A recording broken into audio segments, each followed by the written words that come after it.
Welcome to the Rapid Radio Bursts, where I look at the Donkey Derby, otherwise known as the Tory leadership race.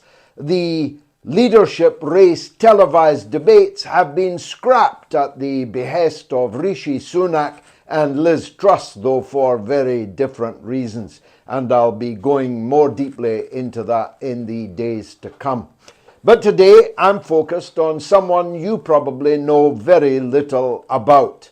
Kemi Badenoch. Her husband's name is Hamish Badenoch, who sounds like some class of Scotsman, giving me a locus. Of course, I don't know Kemi. I've never met her. She's only been in Parliament for the last 5 years, but she seems, on the face of it, a wholly admirable person. And nothing critical that I'm going to say here in this Rapid Radio Burst should be held as any kind of personal disparagement. She has been a real achiever.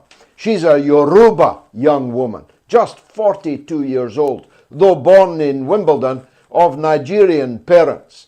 It has helped her in life that her parents are both medical doctors. It has helped her in life that she was able to fit in to Wimbledon society so very well. It's a credit to her, it's a credit to them, giving the lie to the oft-repeated assertion that the British people are some kind of hotbed of racism.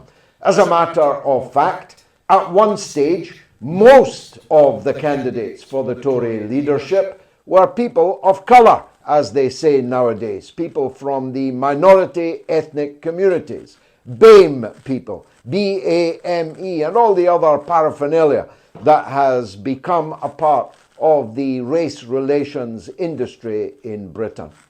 She worked in banking. She had a brief period, by default, on the London Assembly, where Boris Johnson once ruled the roost. Maybe that's why she was given, so early in her parliamentary career, jobs as the junior minister for paperclips in made-up departments that didn't exist when I was in Parliament. After all, everyone has to have their 15 minutes of fame. But it would be wrong to suggest she didn't put those junior ministerial positions to good use, because she did. She stood out as a black African person who was ready to challenge the orthodoxies of a part of that race relations industry, in particular on the critical race theory issues. I don't have time to go deeply into that subject, but let me summarize it thus. It is Kemi Badenoch's point of view that identity politics is a very bad idea, and there, at least, we share common ground. The truth is, the very existence of more than half of the Tory leadership candidates being from minority ethnic communities proves that identity politics is bunkum. Because I love people of colour. I have 5 mixed-race children. I have an Indonesian wife. I have represented more people of colour in Parliament than anyone in the whole history of British democracy. And I think identity politics is bunkum, because I can't stand the candidates of colour that are running for the Tory leadership. Not because of their colour, but because they're Tories, because of their political ideas. It is absolutely immaterial to me what shade their skin is, what direction they pray in, where they came from, and when they came. Isn't that self-evidently political common sense? Am I supposed to like or admire a Conservative more because they're not white? No thanks. And that's the view, I think, of most common sensible people. Kemi Badenoch has emerged as the champion of the right, the champion of Brexit, precisely because their original champion has crashed and burned.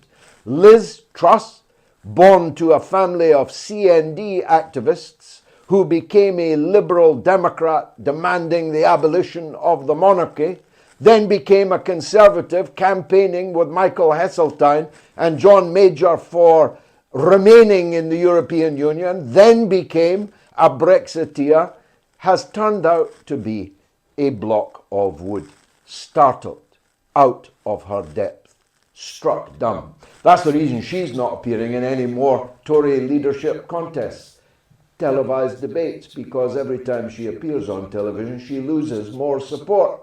So the Tory right, the libertarians, are now desperately searching around for another champion, and they have fastened upon young Kemi.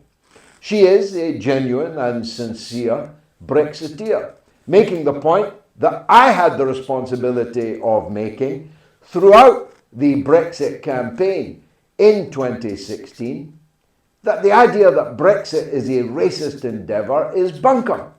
Actually, the minority communities in Britain had most to lose from the so-called free movement of overwhelmingly white Europeans from the EU, because it was them they were directly competing with for jobs, for wages, for services, for housing, and for schooling and places in the national health system. It was the Commonwealth that had the most to gain from Britain leaving the European Union, a union which of course has long locked its doors to the great continent of Africa.